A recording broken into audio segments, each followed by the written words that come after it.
Hi guys, this is part 4 of the knife build. Tonight we're diving into the hand sanding, and I've got several tips and tricks for you, so stay tuned.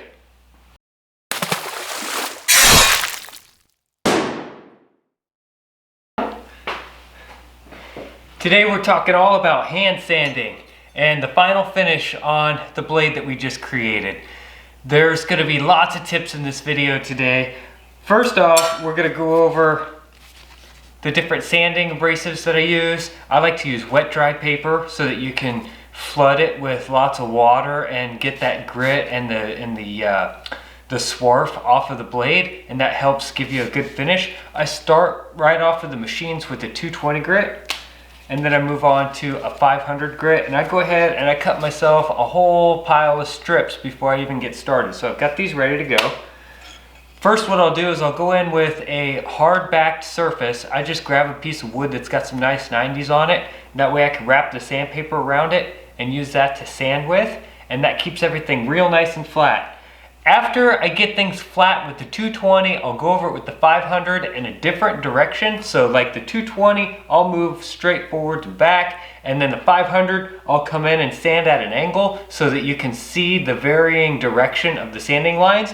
And if I'm sanding at a different angle with the 500, you'll see those sanding lines start coming in at that angle, and it'll very easily show you whether or not you've got any of your 220 grit lines that were running in the opposite direction left to sand out. So once you get all of those other sanding lines from the previous grit abrasive sanded out with your new grit, I like to go with this piece of leather. It's just a piece of leather, and then I lay it on my block here, wrap my abrasive around it, and that gives me a little bit of give behind my paper, and then I just clean everything up with that 500 grit.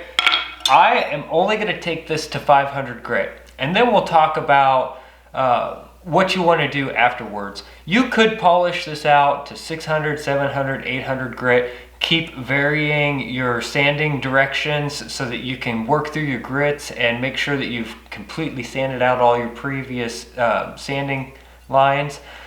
Or you could do what I do. I take it to about 500 grit, which is really good for getting rid of all of the big scratches.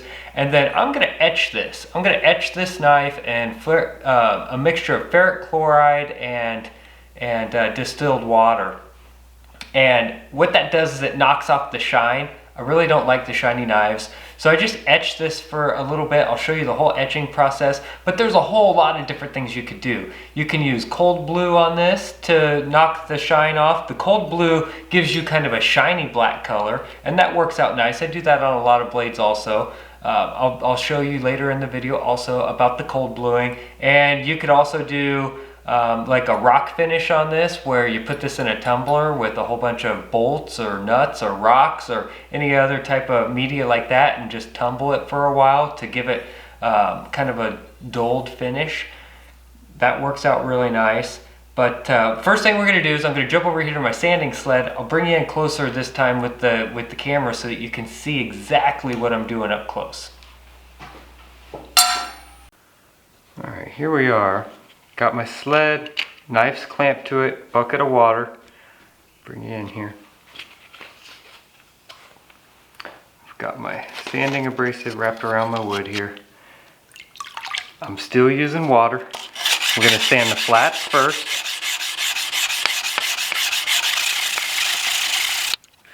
I put the bucket of water right here so that when I run the water on the knife, it runs right off into my bucket and it doesn't make a big mess. Now I can move into the actual bevel.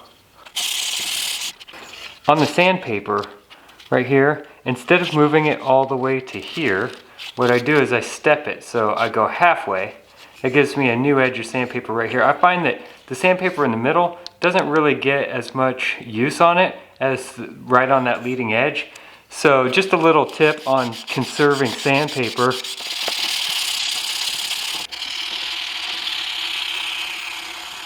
This is where it really pays to spend your time on your machines before you get to this process.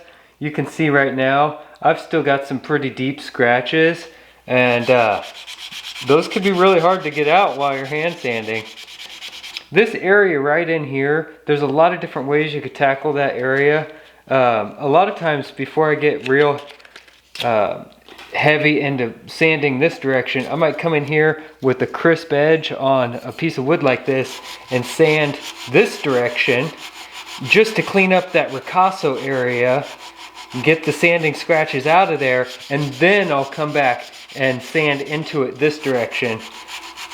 And that helps out quite a bit, because the problem is you'll sand like this, you'll realize you got a couple scratches right in there. And really the only way to get in there is to sand in this direction here, because if you sand this way, you're only just touching this a millisecond each time. So right when you start, get right into that corner or that shoulder and get it sanded out first. And then that makes just the whole process easier to finish. So now that I got that inside corner done, I can start coming in at this angle here. There we go. Yeah, that cleaned up real nice. Yeah, so this is going to take a minute. This process takes a while. When I first started knife making, I really didn't enjoy this process. And here's the deal. If you don't like to hand sand, you probably should not get into knife making, because you have to sand these knives out. No knife looks good with big ugly scratches on it, and you can get good on the machines, but you still need to do some degree of hand sanding, or you can move over to some high-end Scotch-Brite belts to get some surface conditioning finishes. That can work pretty nice too, but that's a totally different look. Most knives are hand sanded. Now I know what it takes, and I just jump in and go for it.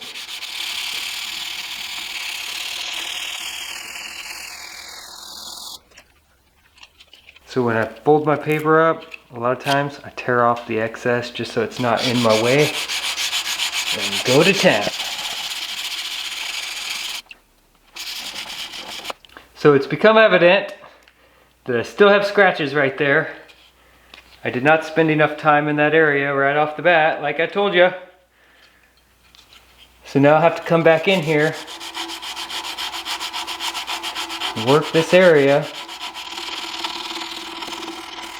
and see how that completely ruined my finish.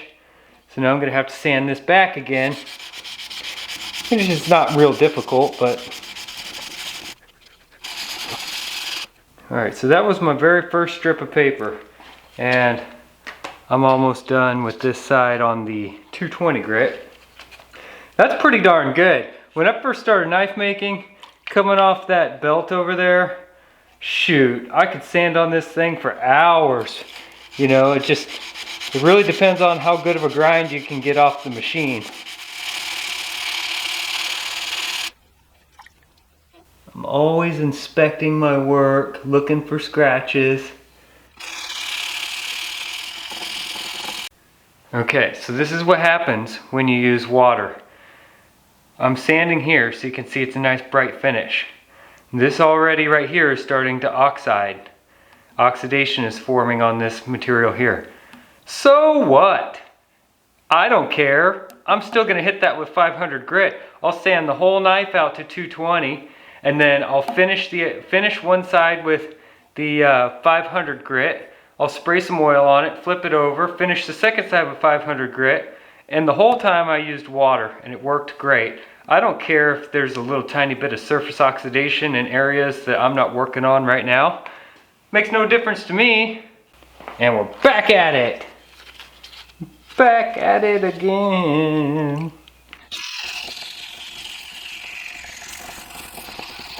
I think. Oh no, I still got some scratches in there. Pesky scratches. You know, this is a good time to tell you about something else too. Here's the deal on this. You're the only one that sees the scratches in your own knife. You may find that you think it's acceptable, so you stop and you put your handle on. But you really can't go back and sand after the knife's put together like that. You really need to get your sanding dialed in now. This is the time to get it right. If you're planning on selling a knife or giving a knife away, get it right. make sure all the sanding marks are out of it, because the only thing left at the end of the day is the knife, and it will always tell the story of whether or not you did the work or you didn't. So get the scratches out. My biggest tip, and I've learned this through trial and error, when you think you're done, walk away. Go eat dinner, grill a steak. If you're vegan, eat your veggies, whatever you do, take a break. Because I guarantee you, when you walk back, you're gonna see new scratches that you didn't see when you were standing there working on it.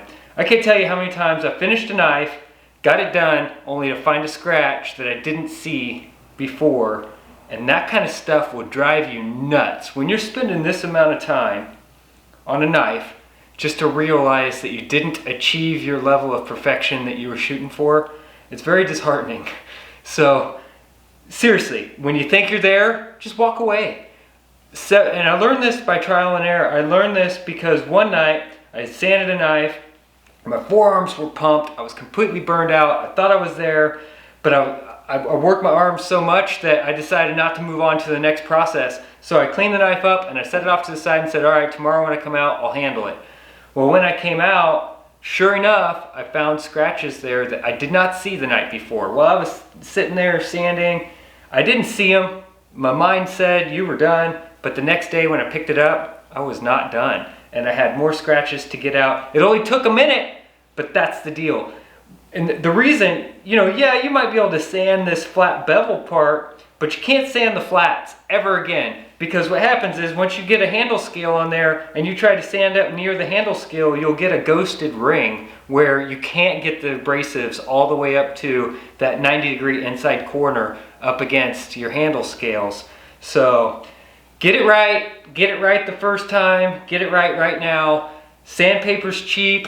Your arm muscles will forgive you later. Just sand it until you get all the scratches out. I'm still working on the 220 grit, and I'm just gonna keep going here until I get all the major scratches out, and then we're gonna move on to the 500 grit. I'm focusing up here on this inside shoulder.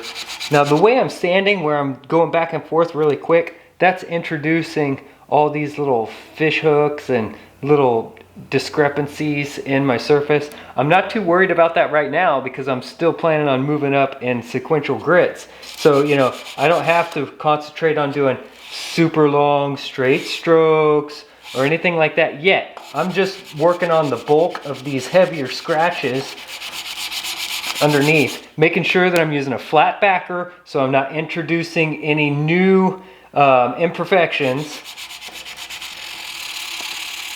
That's looking really good. I think we're just about there. Nope, still got some scratches up there. Still got some scratches.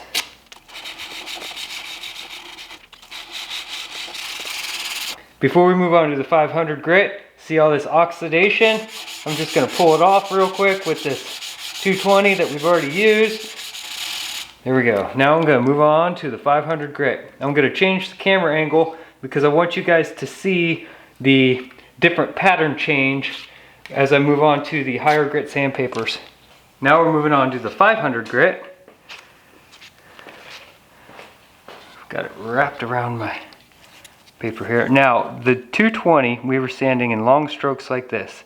So this 500 grit, I'm trying to figure out how I can stand here with the camera. The 500 grit, we're going to actually sand at this angle here. What I want you to see here, so you can see my scratches this way from my 500 grit, but you can see any scratches that are still going vertically here. Those are all my 220 grit scratches. So I'm going to continue to sand across in this horizontal pattern until all of these vertical scratches are gone. And that tells me I've now worked the surface up to a 500 grit. So I've gone ahead and I've worked all my scratch pattern in this horizontal method here. So now I'm going to take this thin piece of leather and use it as a backer. Still working the 500 grit sandpaper. Put my piece of leather on there. Actually, I like to work it this way. Now I'm gonna take some nice long draws across this just to clean it up and smooth everything out. The leather really helps.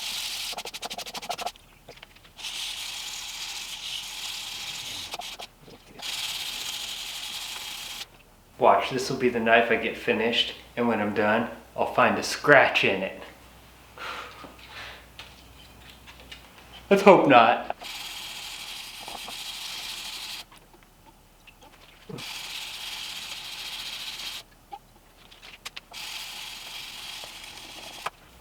I've got some fine scratches right up in that ricasso area where the leather backer is not going to go, so I took it out. And I'm going to use the sharp edge of my sanding stick to get right up in there.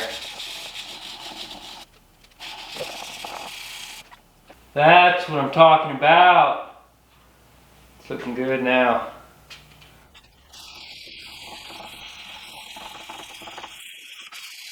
Another common misconception is that you don't have to sand it all out, you could just buff it on the buffer. That does not work. When you take a knife to the buffer that still has sanding scratches in it, you just exaggerate those scratches, spread them out, and then you end up with all these valleys. It's not a good practice at all. Get all your scratches out. Even if you're planning on buffing it, get them out. Don't plan on using a heavy grit buff compound to buff it out, because that just makes it look all wavy and it's not good. It's not a good practice. Okay, now, if you were going to sand this with sandpaper and finish it with sandpaper, then you would want to take long, even strokes from one end to the other and not do these back and forth motions, because you introduce these little fish hooks. And you don't want that if you're going to end with a sandpaper finish. I don't. I take it to 500 grit. I can sand it however I want to, because I'm going to take it over to an acid etch. And the etching process, I will etch it for 10 seconds and I'll pull it out, and then I'll hit it with 4/0 steel wool to clean off the oxides from the etch, and I'll continue to do that. I'll do that 10 or 15 times. So the steel wool actually introduces its own scratch pattern. So I'm not really too worried about introducing fish hooks or anything like that with my sandpaper. And this method works really well for me. I've done this time and time again, and it works great. So I just sand it to 500. I make sure that all the sanding scratches are 500 grit sanding scratches and not any of my previous abrasives. And then I'll move right over to my acid etch tank, and I'll show you guys exactly how I do that process too, just in case you're wanting to make a knife that's not shiny also. And that's one really good method. Another good method is to use Oxfo Blue. Oxfo Blue from Brownells. This is a cold bluing solution. All you do is put this in a spray bottle and you spray it on, and it turns the metal black. Black, blue, purple, you name it. You spray it on and then you buff it with steel wool. If you want a different color, you spray it on again. Sometimes you need, 5 or 10 applications to get a really good coat in the color you want. And it can be a little picky, so I generally don't use the blue very often. I find the acid etch gives me a more consistent finish in knife making, and that's what I do. I do the acid etching more often than not, and I really like that. Plus, if you do any like hamon lines or differentially hardening the edge of the blade, then when you do the acid quench or the acid etch over there in the acid tank, what it does is it helps you see that variation in the metals, as one part of the metal got hard and the other part of the metal didn't. And you might see some cool temper lines or hamon lines in the metal, and the acid helps bring that out. That and polishing to a very high grit sandpaper. That's the traditional Japanese method, would be to polish to an extremely high grit sandpaper, and then they don't acid etch. But you could kind of cheat it a little bit by sanding and then acid etching, and that'll also bring out that hamon. Okay, so this side's done. Boom. That wasn't too bad. I used 4 or 5 sheets of abrasive. 4 or 5 strips of abrasive paper, not sheets. That's real nice. I'm not worried about anything from here back. Not at all. In fact, I'm probably going to take some 35, 36 grit sandpaper and scuff this area before I put my handle scales on anyway. Okay, so we're going to flip this over. Once again, since I'm acid etching, I'm not too worried about the oxide layer forming on it from using water. Could care less, tell you the truth. Alrighty, back to the 220. Hit the flats first and then we'll move on to the bevels. Every single new knife maker that I have in my shop has a hard time wrapping their mind around getting all of the scratches out. They always think good enough is good enough and they want to quit sanding. And I always push them, keep sanding until all those scratches are gone. That's the trick. You just gotta stay at it. It's the difference between being good and being mediocre or just flat out being poor.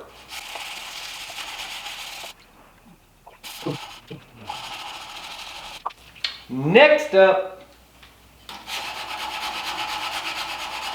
oh, that fresh piece of paper grabs so nice. Don't get cheap, use the abrasive and throw it away. Don't try to push a piece of paper farther than its limit. When it stops sanding, pitch it, grab a new piece. I think I finally got that.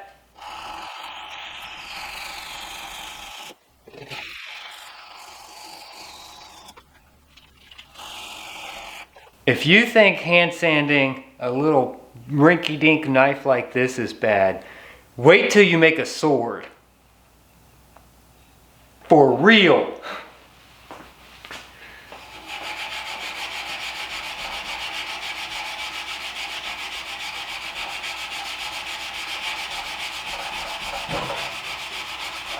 If I make a sword, generally I have to break it up to 2, maybe 3 nights of sanding.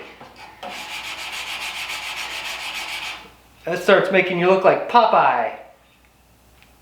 Popeye the Sailor Man. Boop, boop. Man, my 220's almost done.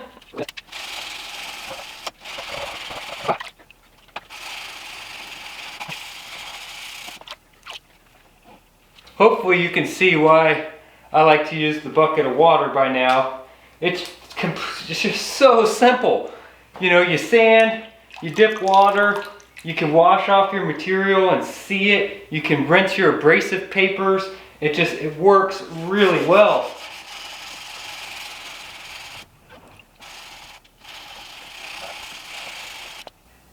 Another one bites the dust. Do-do-do-do-do. Another one bites the dust. Moving on. 500 grit. Here we go. Clean off my 220 grit. Make sure all that grit's out of there and gone. Sweet. Now we were going like this. I'm going to come in at an angle like this. Actually, I'm going to clean up this shoulder first. Show you a little something here. See how I have some notches I put on here? This helps out quite a bit. And then I can just put my fingers in those notches. Super high dollar sanding stick here.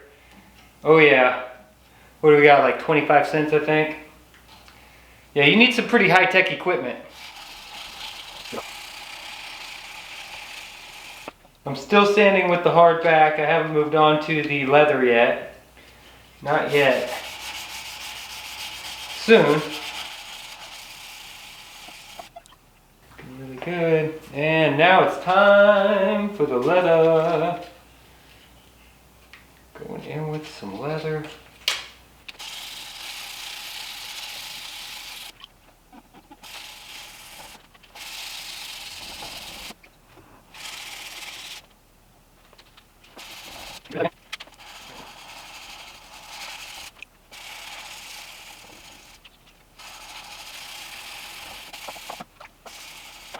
Alright, so for the next order of business, I have this hand sanded.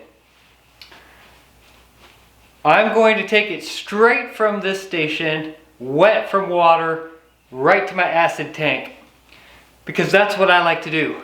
So what I have is a prepared mixture of 50-50 ferric chloride acid and distilled water.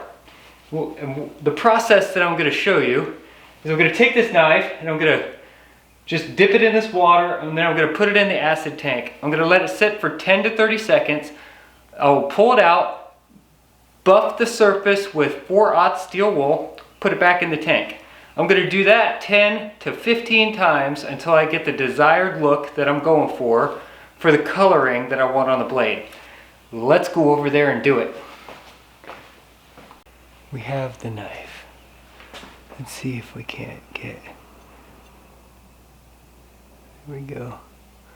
Alright, so you can see it's got a little bit of rust oxide on it because I didn't really care. It's still wet. It doesn't matter because I'm going to be buffing it with the 4/0 steel wool. Okay. Here's my acid tank. I just made myself a little hook. And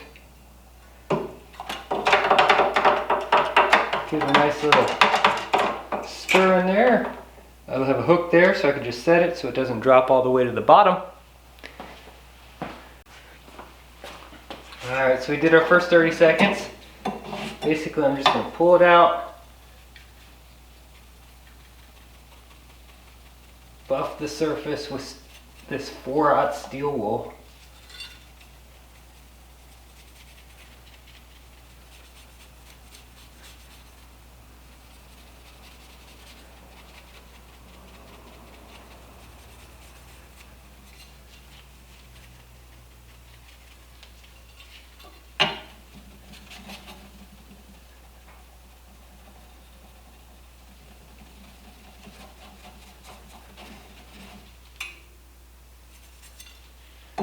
And put it back. We'll just do that until it's the color we want. That times 4 or 5 times, maybe 10, maybe 15. That's it, guys. I pulled this out, took 5 etching cycles. Now I'm going to run inside, sprinkle baking soda all over it to neutralize the acid, and I will wash it off and make sure it's completely dry. Check it out. It is etched. I just neutralized the etch with baking soda and water. I got it fully dried out. The next thing we're going to do is introduce to you a new product that I absolutely love. The Renwax. Renaissance Microcrystalline Wax Polish. You can use oil on that. You could put oil on this blade to keep it from rusting until you put handles on it. I found the problem with oil is you put oil out here and the oil creeps all the way up here where you're going to put your handles. And you have to get that oil off completely before you move on to your epoxies. The cool thing about this Renaissance wax is you can apply it exactly where you want it and it doesn't creep. So all I'm going to do is just apply this Renwax extremely liberally on the forward end of the blade.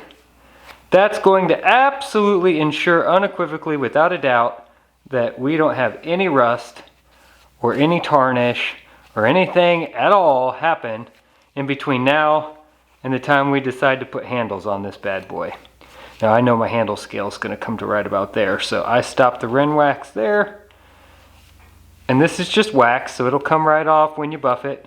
It is a microcrystalline wax. I love this stuff. I use this as a finish. When I'm done, when the knife's completely done, I'll put this on and buff it in, and that'll prevent it from rusting. So now you can set this down and come back to it later at any time to work on it. Ladies and gentlemen, that concludes the hand sanding portion of this build. Probably the most important section of the entire build series was just covered. The hand sanding. So many knife makers get this wrong right here, the hand sanding part. Now granted, I did not take this up to some 1200 grit super high polish fancy hand sanding, But I did sand it out to 500 grit and I did my acid etch, and that's exactly what I was going for on this knife. I do lots of different styles of knives, and that's what I wanted to do here. So that's what I demonstrated in the video. And I think that this is a pretty easily accomplished finish for a beginner knife maker. So that's why I chose to go with this finish. The next video, we're gonna start working on the handle. So hopefully you guys stick around and I'll see you then.